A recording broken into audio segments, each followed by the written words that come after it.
Bien, esta es la segunda parte del módulo del curso de incentivo. Y seguimos. Aquí vemos, definir estándares de producción. Para implementar un sistema de incentivo deben ser definidos los estándares de producción, en este caso por unidad de tiempo. ¿Okay? Vimos varias alternativas en el video anterior que se pueden aplicar al sistema de incentivo. Pero en este caso vamos a tomar como ejemplo esta. Lo importante, estas cantidades deben ser posibles de obtener por los trabajadores con un esfuerzo adicional razonable. ¿Ok? Si nosotros fijamos estándares muy altos que sean imposibles de obtener, el gallo va a tratar de matarse y al final, olvídense, fracaso. Si se fijan cantidades difíciles de obtener, es un fracaso asegurado del sistema de incentivo. ¿Ok? Si son muy altas. Ahora, si se fijan cantidades fáciles de obtener, se dificulta la posibilidad de aumentarlos por rechazo de los trabajadores, lo cual puede llevar a un fracaso del sistema de incentivo. ¿Okay? Vale decir, si nos equivocamos, si no hacemos un buen desarrollo de método y después de estudio de tiempo, ¿cierto? Y nos equivocamos y la meta que fijamos es fácil de alcanzar, olvídense que después le van a decir, no, ¿sabe qué? El operador me equivoqué, no eran 100 por hora, sino que eran 150. Para decir, ya una vez, digamos, fijamos una cantidad, van a colgarse de esa y es difícil y es razonable que no es culpa de ellos, que el analista se haya equivocado, sino que va a haber que tener una larga negociación para poder cambiar las cifras, digamos, los objetivos de estándares de producción. Una vez definidos los estándares de producción, se debe generar la base de cálculo del sistema de incentivo, el que se define en base al cumplimiento de los objetivos fijados. ¿Ok? El cálculo para el cumplimiento de los objetivos debe considerar solamente los tiempos efectivos de proceso. ¿Ok?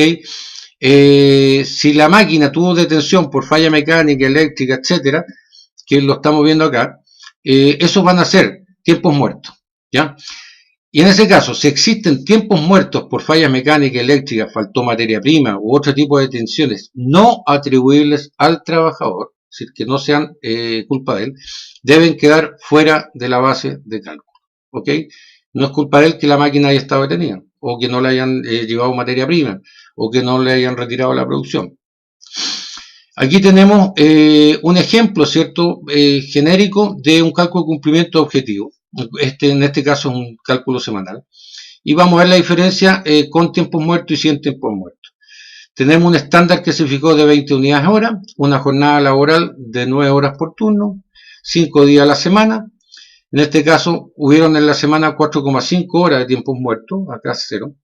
Y el total de producción obtenida fueron 950 unidades. Para este caso, ¿cierto? La producción obtenida por hora fueron de 21,1 unidades por hora y obteniéndose una eficiencia de 106%. ¿Ok? Ahora, ¿qué pasa?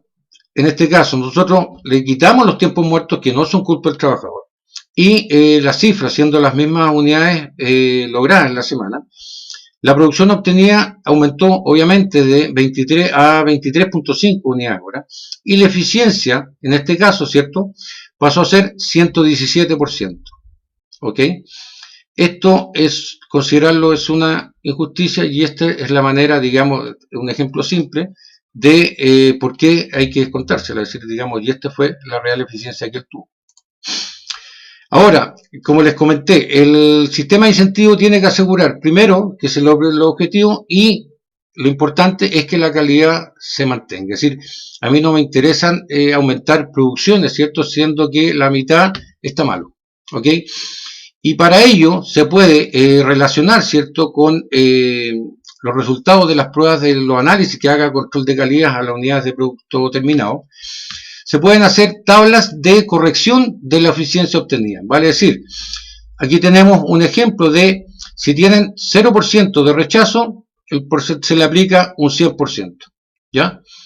Si tienen un 1, ya hay una corrección al 98,5% de lo que obtuvieron como eficiencia. Y así sucesivamente. ¿Ok? Tenemos acá una tabla que va desde el 0 al 10. ¿Ok? Eso lo define cada uno la manera que encuentre más apropiada. Acá tenemos una tabla igual con corrección, pero tenemos de 0 a 5%. Es decir, con más del 6% más del 5% de rechazo no aplica la eficiencia. ¿Ok? Nosotros vamos a exigir un mínimo de 85%. ¿ya? Bien, ahora vamos a ver, digamos, en base a esas tablas de corrección por rechazo de control de calidad, ¿cierto? Teníamos aquí los valores del cuadro anterior, las eficiencias con tiempos muertos, sin tiempos muertos, etcétera. Y nosotros tenemos aquí el rechazo de control de calidad, ¿ok? Que es un 3%, ¿cierto? Si nos vamos a la tabla anterior, nosotros aquí tenemos con un 3%, estamos tomando este ejemplo, ¿cierto? Un 3% tenemos una corrección al 91%, ¿cierto? Bien, porcentaje de corrección 91%. En este caso cayó a 96%. Mira, este cuadro hay que olvidarlo porque no es la forma correcta de realizar el cálculo. Lo puse solamente para que noten la diferencia. Esto es lo que él obtuvo, sin tiempos muertos 117%, pero como obtuvo un 3% de rechazo de control de calidad, se le aplica el 91% de corrección, ¿cierto? Y lo cual le da una eficiencia final de 107%. ¿Ok? Es importante, les digo, que la calidad se tiene que mantener. ¿Ok? Si no hacemos una correlación entre la eficiencia de producciones hora con el rechazo, olvídense, digamos, que después lo puedan considerar, ¿ya? Hay que al tiro definir tablas, ¿cierto?, de corrección en base al rechazo. De esa manera nos podemos asegurar de que, obviamente, la persona va a tratar de hacerlo y hacerlo bien para que el porcentaje de corrección sea el mínimo, el que le apliquen, digamos, a la eficiencia que él obtuvo. Bien, aquí vamos a tener valoración de los resultados obtenidos. Ya teníamos un cuadro, digamos, de cálculo simple, pero aquí tenemos la realidad en base al rendimiento actual. Nos dio al final, en base a un sueldo mensual de 350.000 pesos. Esto no está actualizado, pero tenemos un costo de unidad, ¿cierto? De 108 pesos por unidad, ¿ya?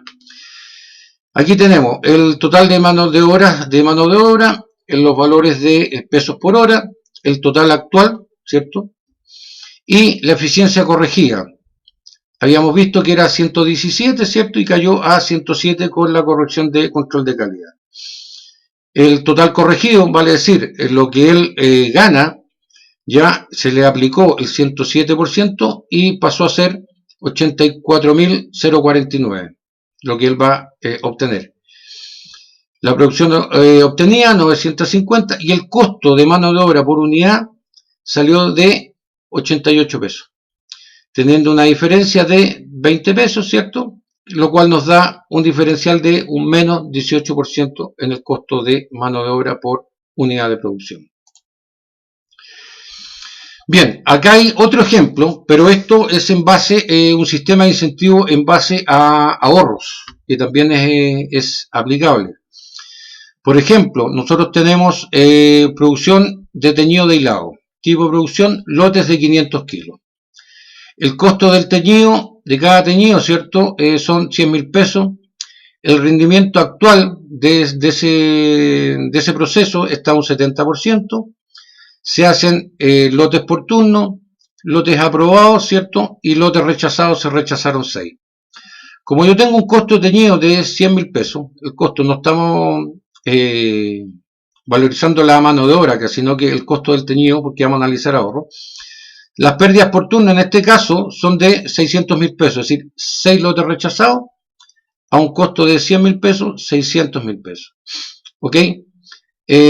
Acá tenemos lo mismo, lote de 500 kilos, el costo del teñido, el rendimiento con un sistema de incentivos. Supongamos que nosotros nos aumentó la eficiencia, ¿cierto?, de 70 a un 80%. 20, lo mismo, 20 lotes por turno, lotes aprobados 16, lotes rechazados 4. Las pérdidas por turno fueron de 400.000 pesos, es decir, caímos en 200.000 pesos fue el ahorro al aumentar la eficiencia de ese proceso. ¿Ok? Bien, ahora, frente a ese ahorro, ¿qué hacemos con ese ahorro? ¿Ya? Aquí hay un ejemplo simple, ¿cierto?, que puede aplicarse en base a los resultados obtenidos. Es decir, en este caso tenemos un rendimiento del 80%, el ahorro fue 200, ¿ya? Y aplicamos una tabla de reparto para los operadores, ¿cierto? Los operarios y porcentaje empresa. Es decir, con un 80% de rendimiento y un ahorro de 200 lucas, el porcentaje de reparto va a ser 50 y 50, es decir, 100 para los operarios y 100 queda para la empresa. ¿Okay? Esto va a las liquidaciones de ellos. Si ellos hubieran tenido un 85% de rendimiento, ¿cierto? El ahorro hubiera sido 600, porque hubieran sido menos lotes rechazados. Y en ese caso, yo los premio en la siguiente repartición, 60 para los operarios y 40 para la empresa. Ahora, si nosotros llegamos al 100%, es decir, de los 20 lotes, aprobaron los 20 lotes, el porcentaje de ahorro, ¿cierto? Que era 600 lucas, va a ser un 90% para los operarios a repartir, ¿cierto? Y un 10% para la empresa. ¿Ok? Aquí tenemos 540.000 pesos que va a ir a las liquidaciones y acá tenemos lo que digamos, ahorra la empresa. Rendimiento. Capacidad de producción por turno de 9 horas, rendimiento 70%, 14 lotes por turno, ¿cierto? Aquí tenemos las horas por lote. Acá tenemos 85%, pueden hacer 17 lotes por turno. Ya cae la cantidad de horas hombre utilizada a 0,53 horas por lote. Y si hay un 100% de rendimiento, es decir, los 20 lotes salieron buenos, las horas por lote tenemos 0,45. ¿Ok? ¿Qué quiero decir con este ejemplo de aquí?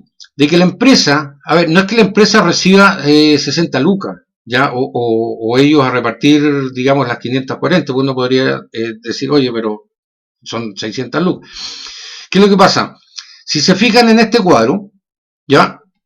Nosotros aquí tenemos los costos que tiene la empresa en este momento, ¿cierto? Con un rendimiento de un 70%, ellos tienen un costo asociado a cada lote de mano de obra de 0,64 horas por lote, ¿ya? Y las horas por lote de proceso, ¿cierto? Que estamos teniendo acá, al 100%, nosotros nos demoramos 0,45 horas por cada lote, ¿ya? ¿Qué pasa? La empresa, si bien es cierto, no recibe beneficio monetario de esta manera como los operarios, ¿cierto? La empresa tiene otro tipo de beneficio asociado, es decir, aumentó su capacidad de producción, es decir, en vez de producir 14 lotes por turno con la misma instalación y la misma gente, aumentó su producción a 20 lotes por turno. Es decir, digamos, eso sin moverse del escritorio, ellos ya están ganando en su capacidad de producción de la instalación, es decir, a la instalación que tienen le están sacando más provecho y eso ya es ganancia, ¿cierto? Para la empresa, ¿ok? Por otro lado, las horas por turno, ellos la cantidad de lotes, 0,45, le bajan los costos de mano de obra de cada lote, es decir, actualmente ellos pueden tener una base de cálculo en la cual con un 70% de rendimiento tienen una cierta cantidad dentro del costo asociado a mano de obra del operario. Al aumentar la eficiencia, ¿cierto? Los costos por mano de obra de cada lote de producción para esa empresa también van para abajo. Si digamos, el beneficio de la empresa no es solamente esto es prácticamente un saludo a la bandera. Los costos asociados al aumentar la eficiencia, ¿cierto? Es la que le otorga a la empresa sus beneficios. Ya no son, digamos, y puede ser hasta más de 500 lucas, es decir, aumento de la capacidad de producción, menos horas invertidas por lote de producción, ¿cierto? Menos costos asociados, es decir, si yo puede que haga los 20 lotes, pero puede que también haga los 14, a un 100% van a ser menos horas de instalación utilizadas, es decir, digamos, si nosotros tenemos menos consumo eléctrico, ¿cierto? También va a ser un beneficio asociado al aumento de rendimiento, es decir, no es solamente un tema monetario para la empresa, es decir, el monetario va aquí al bolsillo del trabajador, pero los beneficios asociados al aumentar la eficiencia en una línea de producción, la empresa lo recibe por otro lado, es decir, aumenta su capacidad de producción, bajan sus costos por hora, ya sea de utilización de maquinaria, mano de obra, ¿cierto? Y de instalaciones, y por ese lado va el beneficio para la empresa. ¿Ok?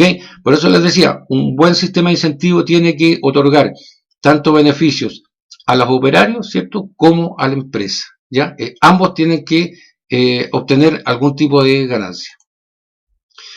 Bien, con ese ejemplo doy por terminado, digamos, a modo general, las diferentes alternativas que pueden existir y consideraciones a la hora de implantar un sistema de incentivos. No hay que olvidar que primero tenemos que tener un buen método de trabajo desarrollado. Después de un buen método de trabajo, definir bien, de manera bien prolija, los tiempos asociados a ese nuevo proceso implantado. Y luego de eso, pueden implantar, ¿cierto?, desarrollar y implantar un sistema de incentivos. Si las dos primeras etapas no están hechas, olvídense de hacer un sistema de incentivos porque va a ser un fracaso, ¿ya? Y lo más importante también es que un buen sistema de incentivos tiene que beneficiar de igual manera, ¿cierto?, a ambos lados, es decir, a la empresa como a los trabajadores, ¿ya? Y tiene que ser un aporte razonable y no migajas, por decirlo de alguna manera, para el trabajador, es decir, como vimos en el último ejemplo, es decir, si valorizamos los beneficios de la empresa, por otro lado, también son bastante altos, ya considerados frente a los ahorros de insumos que puedan haber en el teñido de algún tipo de lote. ¿Ok? Espero que haya quedado a modo general bastante claro. Hay muchos más ejemplos, pero digamos quise sintetizar un poco. Si hay algún tipo de comentario o alguna consulta, me la hacen, digamos, en los mismos videos para poder ampliar o sacar de alguna duda. Ahí les puedo dejar después mi correo electrónico personal para que me puedan contactar en el caso que tengan dudas o ampliar ciertos puntos que se han visto tanto en este curso como en el curso que subí anteriormente, que fue de organización y método y estudio de tiempo. ¿Ok? Así que, sin más que decir, muchas gracias y espero haber sido de utilidad.